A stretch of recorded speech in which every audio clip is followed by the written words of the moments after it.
চলে এসেছে এই শীতকালে একটা নতুন ভর্তা রেসিপি নিয়ে। এটা কি ভর্তা? তো দেখতে থাকো তাহলে। হ্যাঁ, এটা হচ্ছে পেঁয়াজকলির ভর্তা।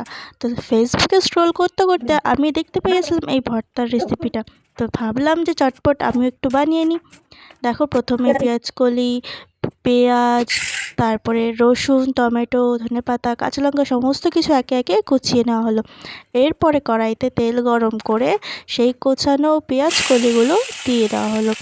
পেঁয়াজকলিগুলো দিয়ে বেশি কিন্তু কড়া করে ভাজলে চলবে না, একটু হালকা নরম হবে আর গায়ে একটু হালকা ভাজা ভাজা মতো হবে, তখনই তুলে নিতে হবে।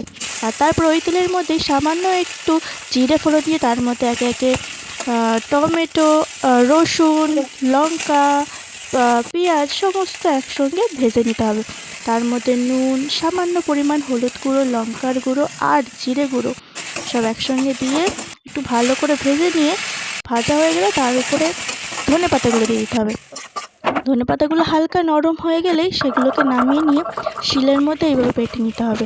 জানো তো, ভর্তা খেতে আমার খুবই ভালো লাগে, তাই মাকে আজকে আবদার করে বললাম যে আজকে ভর্তা বানাও। তো মা ওই জন্য ভর্তা বানাতে বসে পড়েছে। আর দেখো, দেখো শিলে বেটে নিয়ে তার উপর একটু নুন, একটু লেবু আর একটু কাঁচা তেল দিয়ে দিল। দিয়ে এবারে গরম গরম ভাতের সাথে সার্ভ করে দিল। আর এর টেস্ট সত্যিই অসাধারণ ছিল। তোমরাও ট্রাই করে দেখতে পারো। টাটা।